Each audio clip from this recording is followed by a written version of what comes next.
Hi, I'm Benjamin Payne. At the K-12 Education Office at Hillsdale College, we support school founding groups and their efforts to start classical schools across the country. Finding the right leader is one of the first and most important steps to building a successful school. While we do consider experience in education, we seek candidates who exhibit unwavering personal integrity, honesty, courage, and servant-hearted leadership. Perhaps that's you. If you're looking to engage in fulfilling, impactful, and challenging work protecting our nation's future and building up the next generation of virtuous citizens, we'd love to hear from you. I'm looking for strong school leaders right now. Learn more about how you can make a difference at hillsdale.edu/leader. hillsdale.edu/LEADER. That's hillsdale.edu/leader.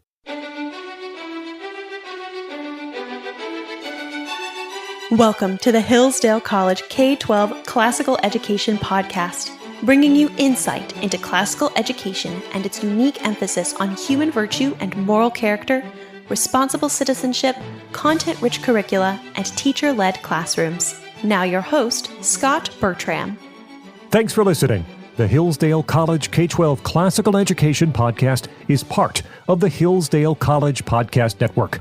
More episodes at podcast.hillsdale.edu or wherever you get your audio. You also can find more information on topics and ideas discussed on this show at our website, k12.hillsdale.edu.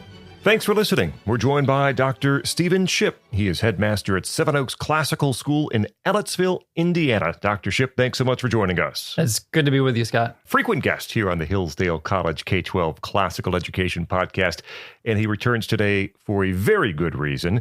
Seven Oaks Classical School has been awarded the 2025 Salvatori Prize by the Hillsdale K-12 Education Office. So congratulations. Thank you. And so everyone else understands what this means. Tell us, what is the Salvatori Prize? All right, so the full name of the Salvatori Prize is the Henry Salvatori Prize for Excellence in Teaching. And part of what makes this exciting is that it is a national award. It's open, as the literature says, to all public and private schools with teaching that draws upon the best traditions of Western education. So really, if you're a nonprofit classical school, you can be in the running. Mm-hmm. And this particular award is administered by Hillsdale College's K-12 office. And at this point, is really built around looking at a number of components with the life of the school, the leadership, the governance, curriculum, pedagogy, culture. But yeah, it all revolves around excellence in teaching in the Western tradition. I want to come back to those elements a little bit later on in our conversation: governance, leadership, curriculum, pedagogy, culture. What motivated you to apply? Is a sneaky way of saying, why did you think Seven Oaks was good enough? Yeah, it's we did wrestle with whether to apply. The school did actually win the Salvatori back in 2022, mm-hmm. and we were at that point really, I think, completing what I kind of think of as our founding era. We were wrapping up our first charter term, and we'd come a long way, and we were excited to show what we were doing to cultivate moral, intellectual, and civic virtue. But, the school kept growing, kept developing, and we kind of got the itch to try again, and we thought that if we could just have a good enough application to get a site visit, worst case scenario, we could get some invaluable insight into ways we can mm-hmm. continue to grow as a school. So we were gratified by the results, but certainly aware that there are a lot of really fantastic schools out there. Tell us a bit more about Seven Oaks itself, the FAQ page on the website. Where are you located? How many students? What's the curriculum like? What distinguishes Seven Oaks from other K-12 schools?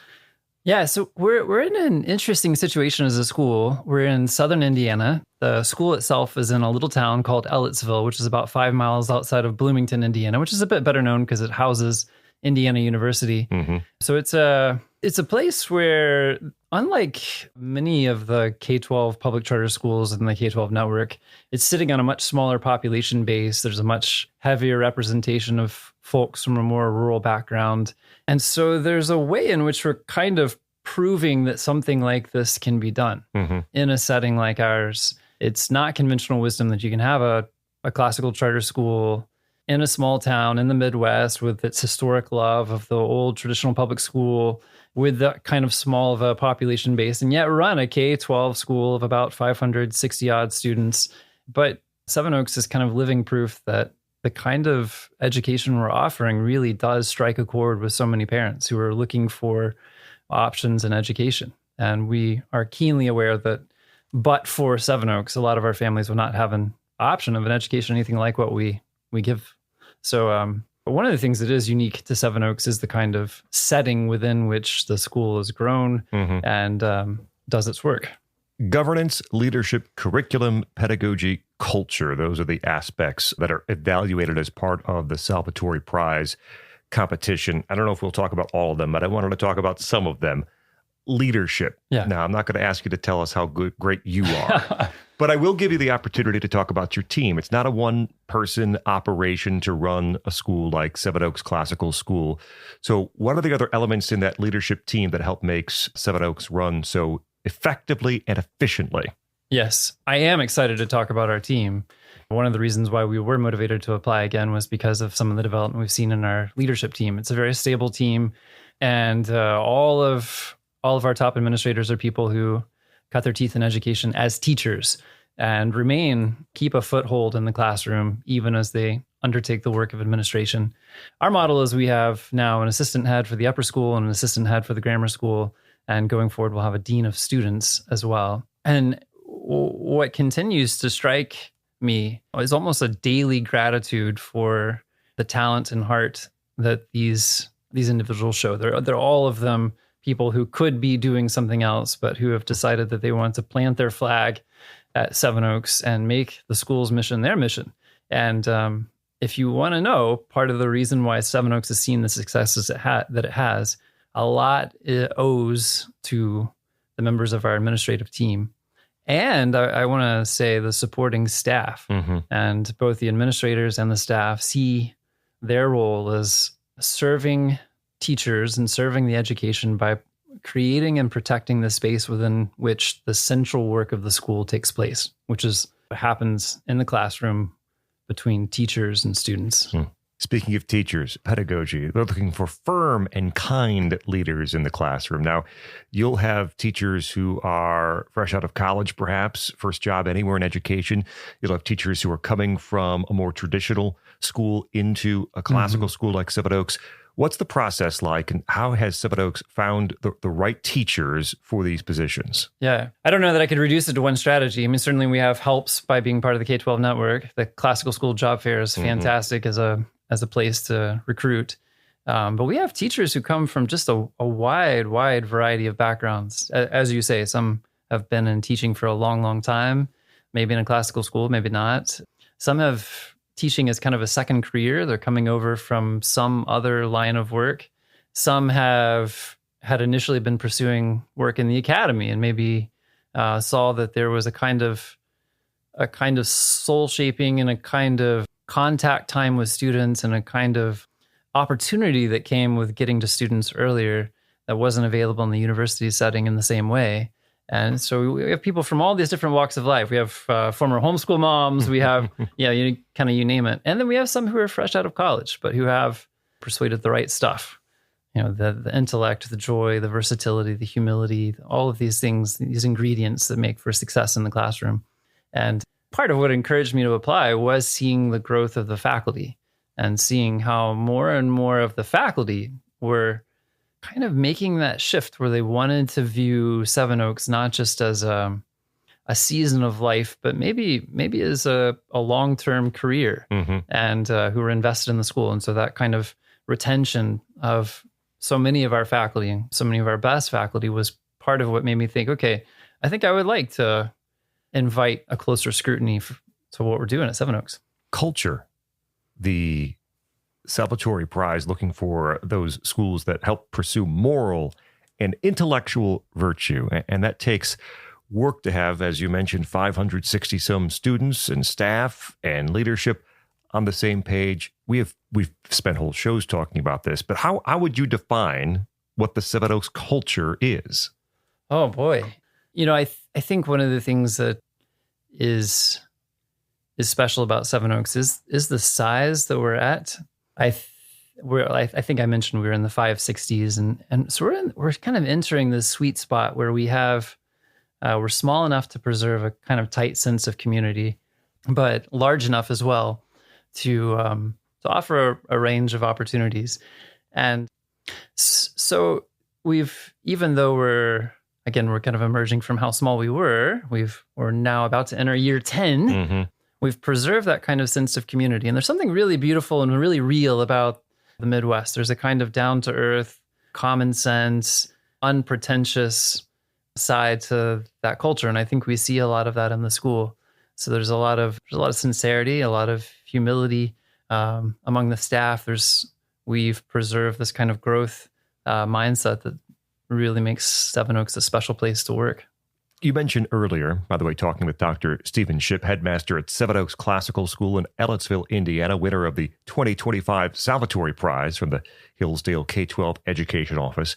You said earlier the first time you went, it was sort of at the end of phase 1, and maybe a different phase now, if you call it phase 2. We have a lot of schools in the network who are in that, transitory place. What would you describe as the biggest differences from phase 1 to, let's say, phase 2? Yeah, I think my encouragement to those who would be in an earlier phase is to be patient, to realize, what is the old saying, right? Rome wasn't built in a day. Schools are complex organizations, and it takes time for schools to find their rhythms and for people to master the art of teaching and to kind of build culture. And so I think there's something to be said for just staying focused on the mission, not trying to do everything at once, and then at the same time taking advantage of the resources available. I know the Hillsdale K-12 network is a great place to be for having all kinds of resources. Mm-hmm. So for a long time with our school, we were just trying to get everything in place. We wanted to figure out what kind of traditions we wanted to rally around. In terms of infrastructure, we were growing, and we just had to figure out how to stay ahead of renovations within our building to get to the point where we could have all the operational spaces operational that we needed to run the education that we wanted to run. What we find is that now we're with the faculty, with the administrative team that we have, with the facility more in hand, it just opens up opportunities to turn our attention to things that would have been difficult to turn our attention to before. We, just thinking about this year, we didn't set out to have a year of firsts. We were kind of thinking, our mindset was more, let's just keep getting better at the things we're already doing. But we ended up being a year with a lot of firsts. I was persuaded to attempt, Scott, a podcast, and all this work's paid off. How about that? We launched a high school student council. We started a Lyceum series to bring outside speakers into the school. We started our first school trips. We had an 8th grade DC trip and an upperclassman trip to Italy. Mm-hmm. We've really been thinking a lot about faculty retention strategies. We started a spirit club. There's a lot that's happened this year. We're launching an athletics booster club. So it's a year where all of these things are happening. And I think that, again, that's a fruit of just having put in the time for all of the years leading up to this point. You've been headmaster now for how long? Just wrapped up year 9, yeah. Year 9, right. Yeah. So it's been a while. We have listeners who are just starting, perhaps will be their first year as a school leader somewhere. What advice would you give someone just starting out? Or what's something you wish you knew then that, of course, you know now, 9 years later? I've joked, Scott, that I'm glad I didn't know some of the things then that I know now. So there are ways in which ignorance can be a kind of bliss. No, I think I think my advice is probably going to sound a little bit canned. You'd almost need to pair it with real life circumstances, but really just if you can keep an eye on the mission in a way that allows you to distinguish first things as first things and letting secondary be secondary things, it's just so helpful. Realizing that we are human, and to be human means finitude, which means you can't do everything you want to do all at once. And so you just the most important growth of that slow growth over time. It's part of the reason why I love the image of the oak tree for Seven Oaks. Mm-hmm. It's this image of slow growth over time that yields a full and flourishing tree with a strong inner pith. What are you most proud about your time at Seven Oaks, those 9 years and now 2 Salvatori Prizes. What if people think about Seven Oaks, what do you want them to picture? I want them to think first about the people. And actually, a lot of folks in classical education have had an opportunity to have a brush with a number of our people. Some of them have been recognized as master teachers or have been part of different curriculum practicums that the K-12 office has run. And this is good. They're talented people. And they're people who believe in the mission of the school and who aren't just, so they're not just talented. There's a kind of virtue to them that's manifested in the way that they teach and the very choice of teaching. So when I think about our school, I think what distinguishes it most are the caliber of the teachers and the staff that we have. And that's Seven Oaks. I remind people sometimes when I give a tour, you can see the building and that's helpful, and the setting within which the education occurs is important. But the real school is the people and the kind of activity they engage in. That is Seven Oaks. And so the school is indistinguishable from the people and the work of education. Does everyone know, or will there be a celebration when school resumes in the fall? Oh yeah, this year is going to be a year of celebration. We're so excited to reach the 10-year mark, and right now we're actively brainstorming about how to just have a lot of fun and make sure nobody misses the fact that this is year 10. We want to make thematic some of the virtues that we care about, gratitude and stewardship, and I think there's something really beautiful about the fact that this anniversary falls in the same year as the 250th anniversary of the country, because in its own small way, on this local scale, we are actually living out the wisdom of America's founders that for a citizen republic to work, you need some critical mass of the citizenry to have a sufficient measure of wisdom and virtue. And that begins locally, and it begins with the kind of work that Seven Oaks does. Dr. Stephen Shipp is headmaster at Seven Oaks Classical School in Ellettsville, Indiana. Now 2-time winner of the Salvatori Prize, brought to you by Hillsdale College's K-12 Education Office, winning in 2022 and once again here in 2025. Dr. Shipp, thanks so much for joining us on the Hillsdale College K-12 Classical Education Podcast. Well, thanks, Scott. Pleasure to be with you. I'm Scot Bertram. We invite you to like us on Facebook. Search for Hillsdale College K-12 Classical Education. You also can follow us on Instagram at Hillsdale_K12. That's Hillsdale_K12 on Instagram. Thank you for listening to the Hillsdale College K-12 Classical Education Podcast, part of the Hillsdale College Podcast Network. More at podcast.hillsdale.edu or wherever you get your audio.